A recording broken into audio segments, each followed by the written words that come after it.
Brian with Right on Red. It's been a while. Had some issues we had to overcome health-wise and a couple other things. But going to be posting regular episodes again weekly, at least weekly, on my channel, YouTube channel, Right on Red. Make sure you subscribe, comment, like, share, please. I appreciate it. Quick episode today. Try to stay under 10 minutes. Wanted to talk about basically an overview of the mess that's going on in our country and in the world right now. We went from a 4-year term from the last administration in which we saw no wars, we saw no conflicts like this breaking out in other parts of the world, and to say it's not a direct reflection on who is our president and who's in control of our government is insane. If you do not think that, or if you try to say that it's not, you're crazy. It is absolutely a direct reflection of weakness portrayed by Biden and being incompetent on foreign policy. It all starts from energy independence. And when we were a net exporter of energy, of oil and natural gas, we were selling to many of the countries that now Russia and Iran sell to. Iran was allowed to get rich, not just from the $6 billion that he paid him for the hostages, but many more billion with oil, with increases in their oil exports, and we took the sanctions off. Removing sanctions from them allowed them to get massive amounts of revenue and income for their country, talking around $100 billion compared to the $6 billion they even paid them. First of all, what are we paying hostages for? We see what happens now. We'll talk about that. But anyways, when Trump was in office, we took out ISIS, right? And a lot of people don't realize that we used a Moab bomb on their caves there in Afghanistan. Boom, took them out completely. But the Pentagon issued a letter after that saying what that did, the benefit of using that Moab bomb where we did, and showing the force we did with it, and the effectiveness of that weapon was in effect a huge deterrent to China and Russia. It was a huge show of strength. You got those countries right there. I mean, they're right there, and they saw what we did. And it's a huge show of strength. And they knew that we were strong. We were strong. We weren't going to do, some weak bullshit like that's been done over the last 3 years.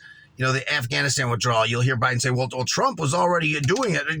I mean, he had restrictions on the Taliban already, and they knew that. They weren't breaking any of them. Not to mention, he completely went backwards on the plan. If anybody with a half a brain would look at Trump's plan, he planned on moving our Afghan partners and our citizens out of there first and foremost. And we're going to do it all out of Bagram, which we would secure, not have the Taliban secure like they did in Kabul.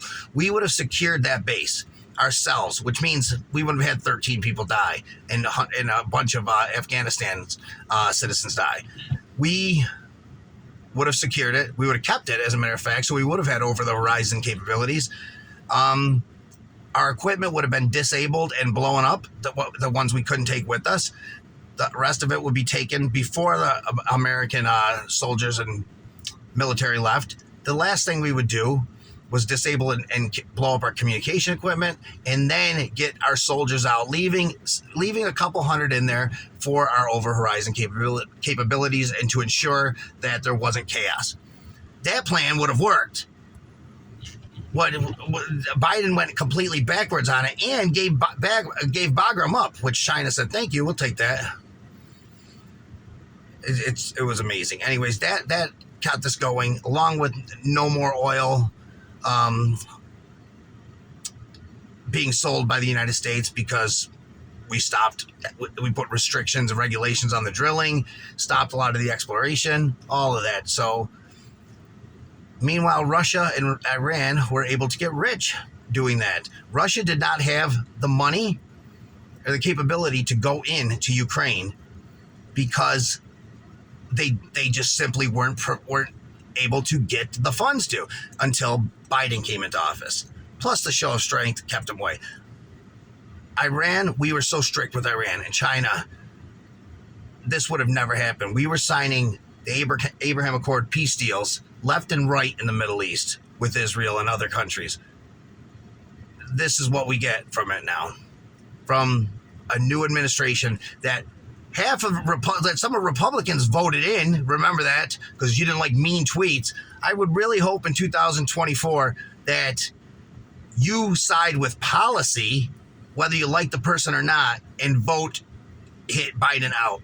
Biden came in, I'm a moderate. So some Republicans and independents said, well, I don't really like the left's policies, but, he'll be somewhere in the middle. No, he wasn't in the middle. He was super progressive, and he's turned this country to shit.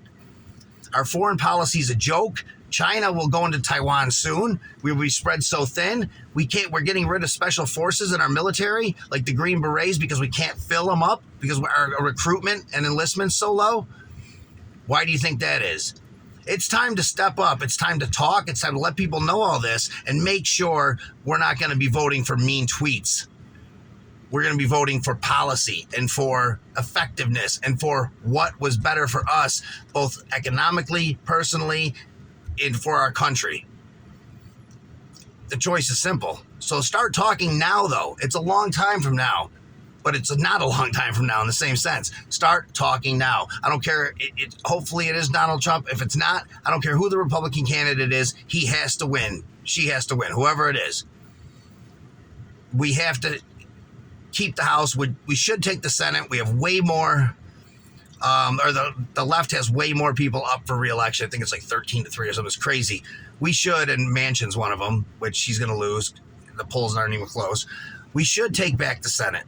We should, I say, because we should have ran crazy on the House last time. But we have to at least take the Senate and the presidency. We should take, we really, barring us screwing up like we're doing right now in the House and not getting a speaker, we're shooting our own selves in the foot. Barring us screwing ourselves over, we should win most elections and take all three areas of the legislative and executive branches, because they've been ineffective. They've been horrible. They've turned this country backwards. They've driven a socialist entitlement attitude into this generation coming up. Things need to change. So many people in the inner cities and people of color, Latinos, black people, even gay people and trans people, they're all starting to see the nonsense that comes from progressive policy and how it separates into groups and creates chaos and this and that. And they're not getting the support they used to. So I don't understand how the left could win any elections with the support they're getting from Latinos, blacks, gays. Black people, they were getting 90% just a couple elections ago. They're getting about 60. Latinos are underwater they're supporting Republicans more often. And the gay community is voting about 25% less than it was for support for the left. So get out there, vote, talk, keep going. Let people know. People are starting to see the truth. We get to keep rolling with it. Thanks for joining me.